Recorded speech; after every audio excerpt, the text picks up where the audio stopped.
Coming to you live from the shadow of the big house, it's IT4U. Tips and tricks on ITS tools, products, services, and more with your host, Gene Mackey.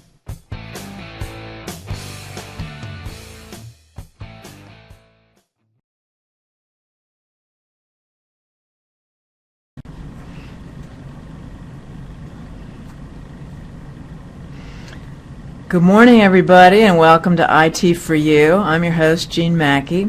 So these are live interactive webinars brought to you by Information and Technology Services. If you are having any audio or video problems during the live webinar, tell us in the chat pod. If it's not on our end, we got a few tips for you. If you are watching the YouTube captioned version of this webinar recording, which we will be providing, look in the video description so you can get all the live links. There are some mobile options if you want to participate on your phone. What do we got coming up? Scheduling and business objects. That's in December with Laura Bolletino. How to make your reports run automatically and send them as PDFs or whatever, Excel. If you need an accommodation to participate, please let us know. So today we've got Streamlined Surveys with Qualtrics Part 2. We asked Britton Woodman to come back because we really liked what he did the first time. And without any further ado, I'm going to turn this over to Britton.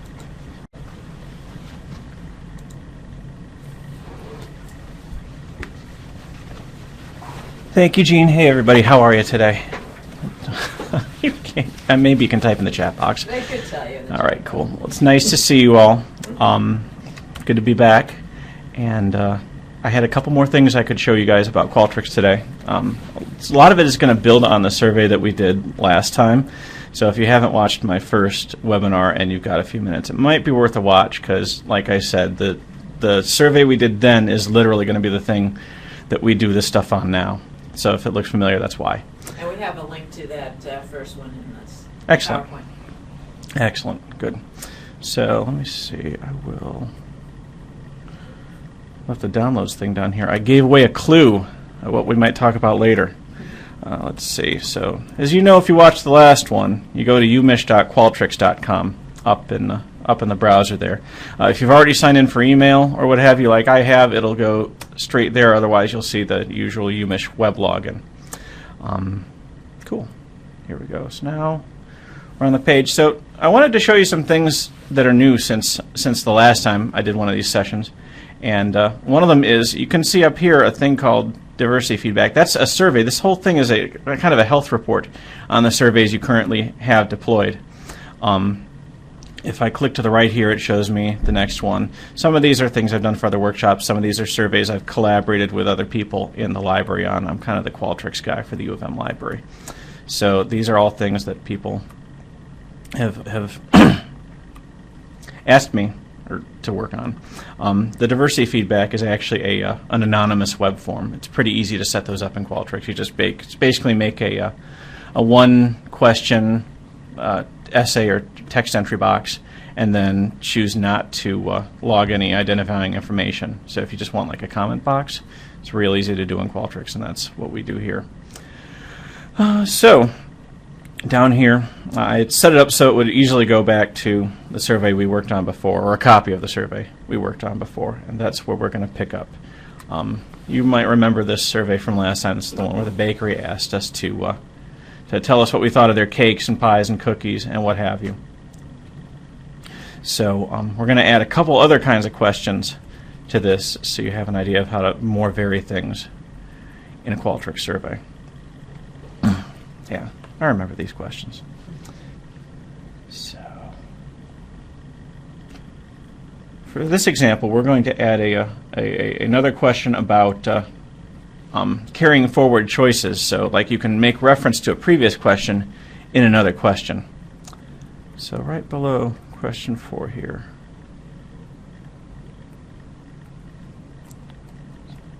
Question 3. There we go. Because I didn't renumber them. We're going to call this one, which products from our bakery have you tried? Excuse me. Multiple choice. Let's see. we're going to leave the multiple choice things blank for this part, and then I'm going to carry forward choices. Let's see where those at. There's usually a couple places to find anything. Is it this? Here we go. I clicked on the gear there, and carry forward choices is the second option. See how it brought them forward automatically from the last question? It automatically filled in cookies, cakes, rolls, brownies, and other.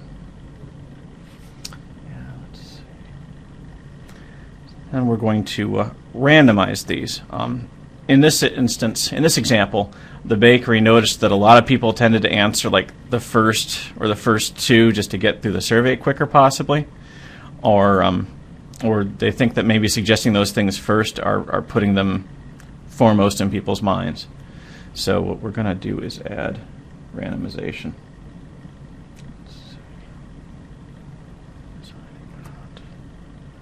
Down here in this menu. So we'll randomize the order of all choices for this instance. And suppose the bakery wants to follow up with a gift for thanking the survey respondents. So what we'll do here is excuse me, add some identifying information. So down here.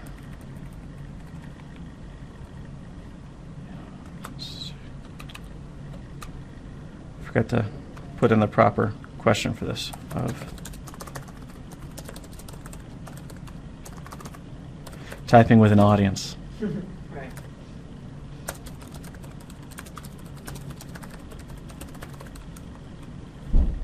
Cool. That makes it a little more clear for me and for you.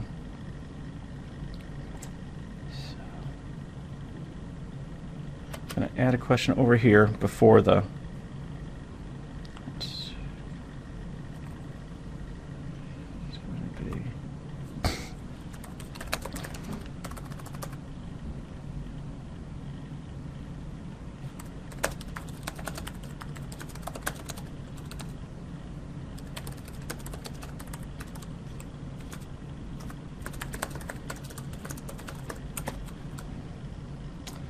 we'll make this a yes or no question. I said we'll make this a yes or no question.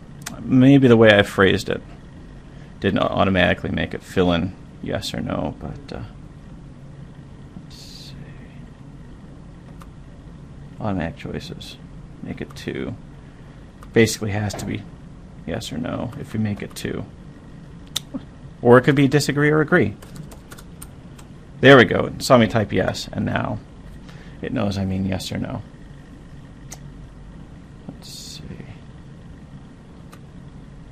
What we'll actually do is go into piped text here. I highlighted free muffin or cookie, as you can see. I'm clicking piped text. Oh, there we go. Piped text from a survey question. Let's see. Which is your favorite? Piped text? Pardon? What does it mean to pipe text? Piped text means it'll bring forward a previous response into the text of the next question. So in this case, I'm going to change free muffin or cookie to free whatever your favorite item is. So let's see. Of the products you tried, which is your favorite? We'll choose. Let's see.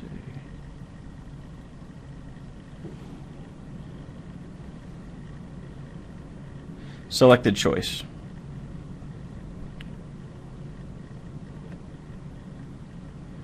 I'm going to cut that over here and then paste it in there.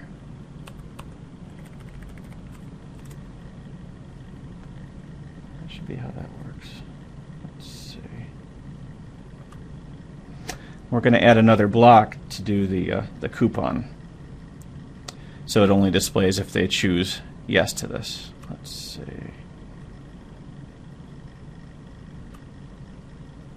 Descriptive text is the option we'll choose. Actually, no, we'll choose text entry. Nope, not slider, text entry. There we go.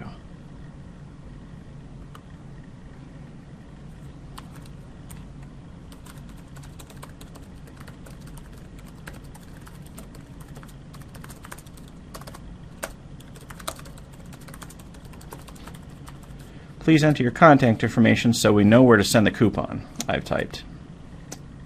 Now, make this.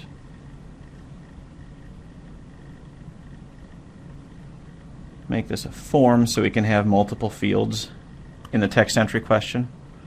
Make it, let's see, first name, last, said last name. There we go. I like how I typed the hyphen in email. I'm trying to get better because apparently you don't need to type the hyphen anymore. It's just one word, email. I'm a little bit old school that way. So let's see. We are going to make this display logic like this. Let's see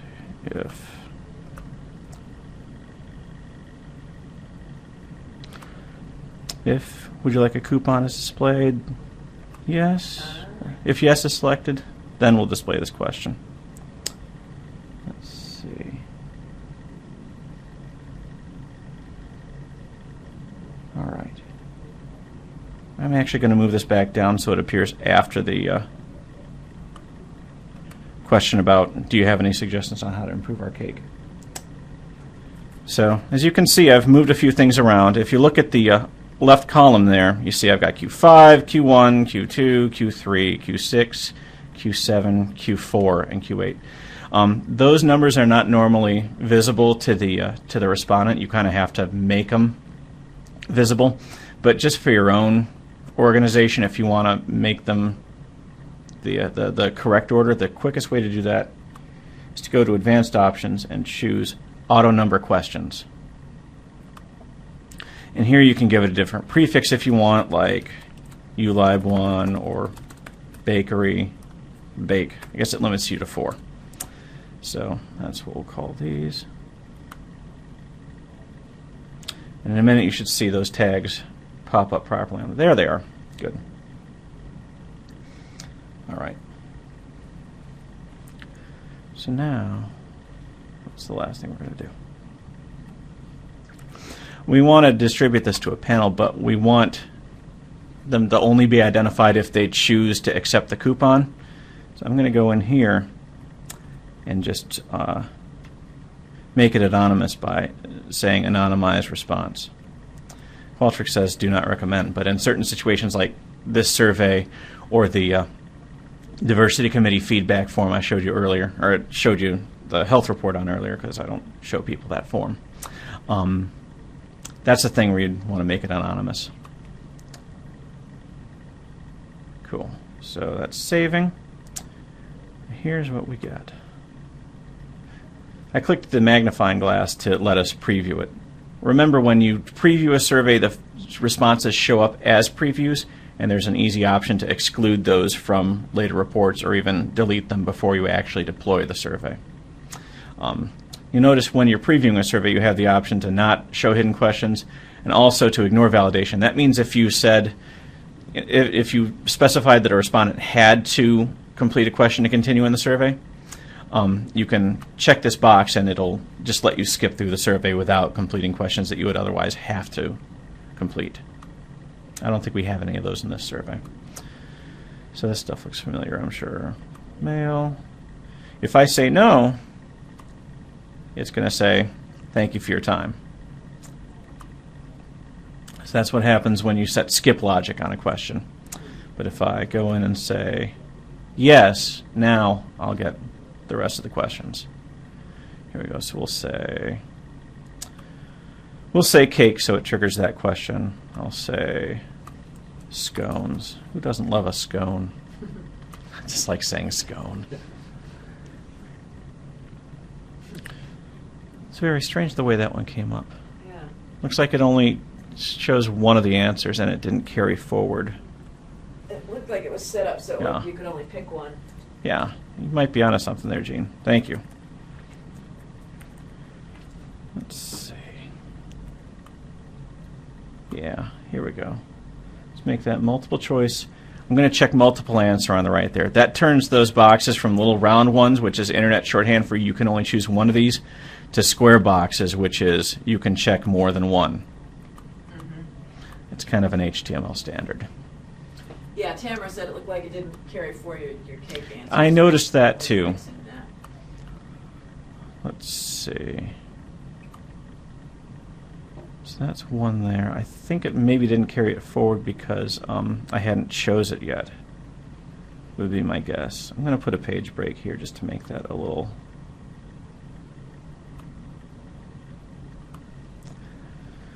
more clear. So I've added the page break. I'm going to try and preview the survey one more time, and we'll see if it looks how it's supposed to. That looks familiar. I'll be a female this time. Yes, I have purchased a product. There we go. Those are the check marks we're looking for. Scones. I'm going to go with scones.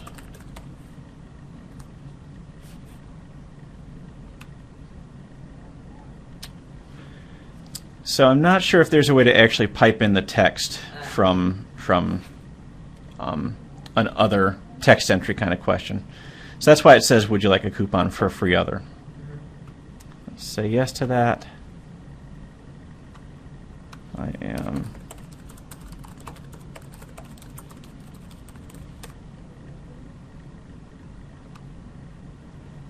All right. Cool. So now, let's see. I'm going to go back in the survey and see if there's a piping option we missed for piped text from a text entry field. Knowing Qualtrics, I bet it's in there. Let's see. Pipe text from a survey question. Which is your favorite? Selected choices entered text.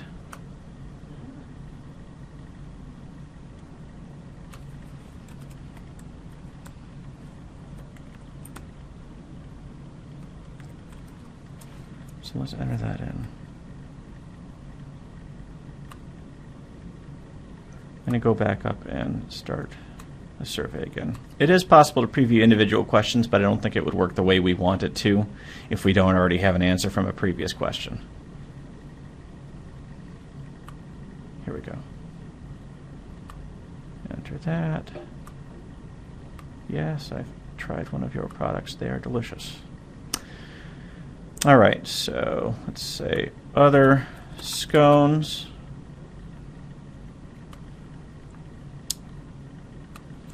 Doesn't carry forward. I wonder if we should take the text entry out of the first one. So it carried it forward that time. I have a feeling it would carry forward whatever I typed in there. That's why it says a coupon for a free scones.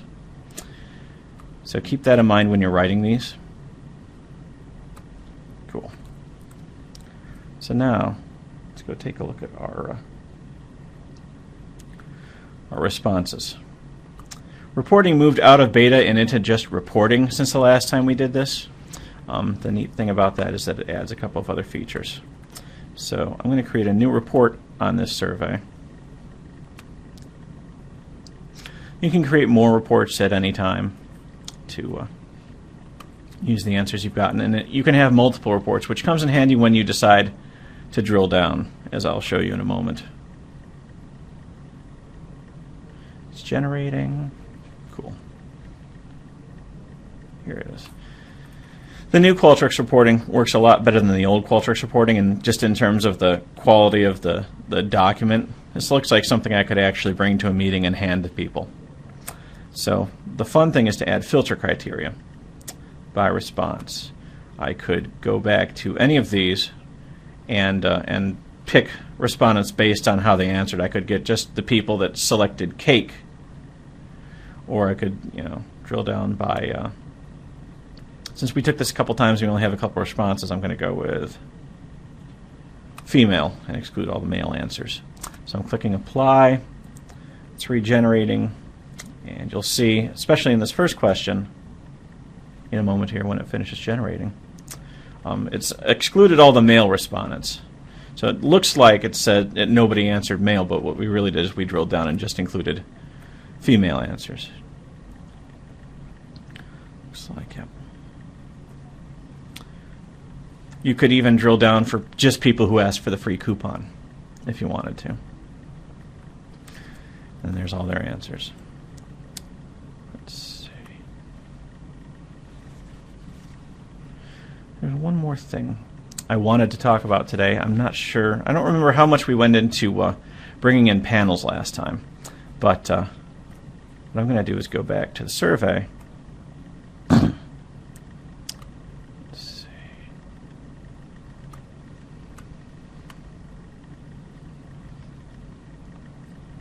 She doesn't remember anything about panels from last time. Got it. Thank you. So we'll talk a little bit about that now. What I'm going to try to do is take the people who provided contact information, and should be a way to bring them in to a panel so we can ask them further questions in the future.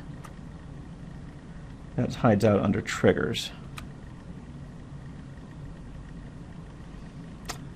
So let's see. Let's just make a new panel with these respondents.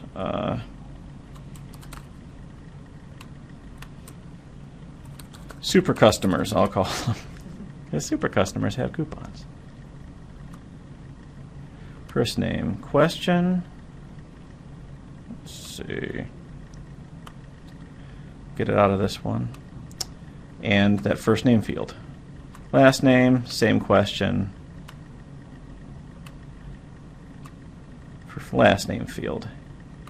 Email, question.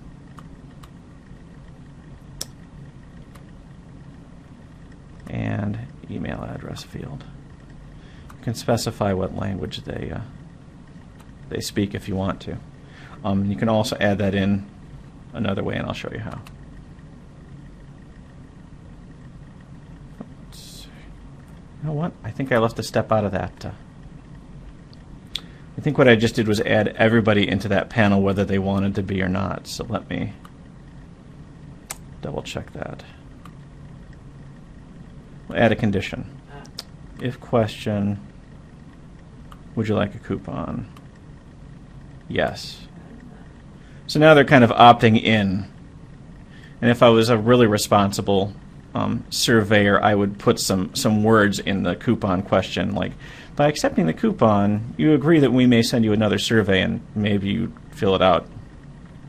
Let's see. Yes is selected. Save triggers. Cool. Let's see. I'm actually going to launch the survey to collect a real response so I can add it to this panel I've created. And then I'll show you how to bring in people from outside of the survey. So I'm taking the survey. It's for real now. It's live. If you saw that URL, you could take it too. I'm going to say I'm male. I have purchased one of their products. Today I'm going to be into brownies and cookies. I'm going to go with brownies as the slight favorite. So moist and fudgy. So I guess, yes, it literally piped forward the thing from the question. So that's a little awkward. It's something we might have to keep in mind when we write surveys in the future. Let's see. There we go.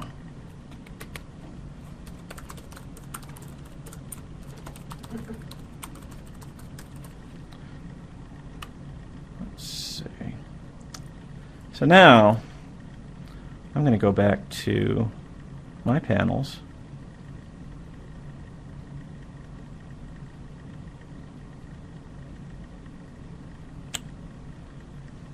I have a lot of them from various samples and workshops and things. So I'm going to search up here for super customers. There it is. And there's our respondent there. Now, say I wanted to add some more people to the survey, people who, you know, maybe came into the bakery and left a business card or filled out a slip of paper. I can add those in by typing their names here. Let's see. I think of another throwaway address I have. Guess that'll work for now.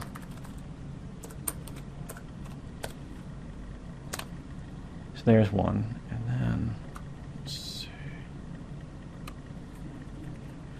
I'm going to choose import and update there next to add new members. I could bring them in from another survey, or I could bring them in from an Excel file, a CSV document. I happen to have one ready in Google Docs. We're ready to see the sausage being made. Let's see, what did I call it? I'm going to go to recent, because I made sure this is ready this morning. So this is the standard format, and I don't know if you saw on this button. Yes? So you can review and or modify panels while a survey is active? Yes. Yes, you can. It's dangerous sometimes, but it's doable. Let's see. So that icon, that CSV, is a link to a template that you can download and drop into Excel or drop into Google Docs, which is what I've done. It gives you a sample, first name, last name, and then these fields that Qualtrics knows how to import. I pre-filled this one so you wouldn't have to watch me type all these names. What I'm going to do, hopefully, I'll come back. Hopefully someday we'll be able to go straight from Google Docs to Qualtrics, but for now Qualtrics still wants it to be a CSV format, so I'm going to download it from Google Docs as a CSV. It's down here. I'm going to do a show in folder just so I have it on the desktop. Oh, sorry guys. And let's see, I'll close this. Go back to Qualtrics. I'm going to choose Browse. Get my folder up here. I'm going to drag it right in. Oh, I don't actually want to move it into that folder. On a Mac, if you drag a folder into an open dialog, it'll just go straight to that folder. On Windows, if you drag a file into an open dialog, it'll move it to the folder that's already open in the dialog. So for my purposes, we're going to choose Downloads. I'm going to hit Sample Group. There they are. See how it's pulled them out properly? I'm going to click Import. And now, that's a little progress bar. It's showing up at the top there. If you had a lot of names in a form, it might take longer. Let's see. Click here to view your new panel. Yes, that's what I want to see. Here they are, Natalie and Barb, my friends. So that's what I wanted to show today. Are there any questions? Anything else I can go over while I've got you guys here?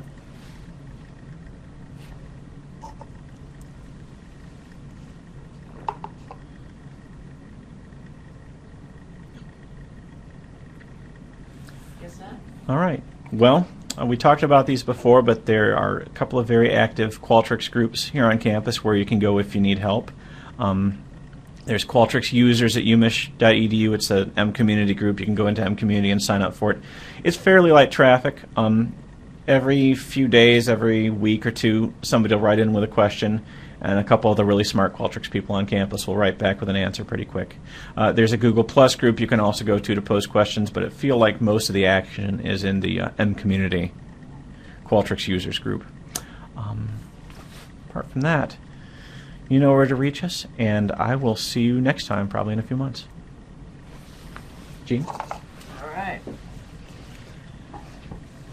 Thank you very much. Good stuff. Get back to this. And got some links. So, Qualtrics Wiki. If you didn't see part 1, we recommend that you take a look at that. And here's the link to that. The Google Plus community and the Qualtrics users M Community group. So that's all here. You'll find the sessions recording on the IT4U page in my link, and also on the Next Gen webinar page, which is right here. And we are in the process of doing YouTube captioned versions of these recordings, and those will be on that public page. You can sign up for announcements of upcoming IT4U episodes, and if you have any technical questions, you can always go to the Service Center. Thank you very much, and please stick around for some feedback.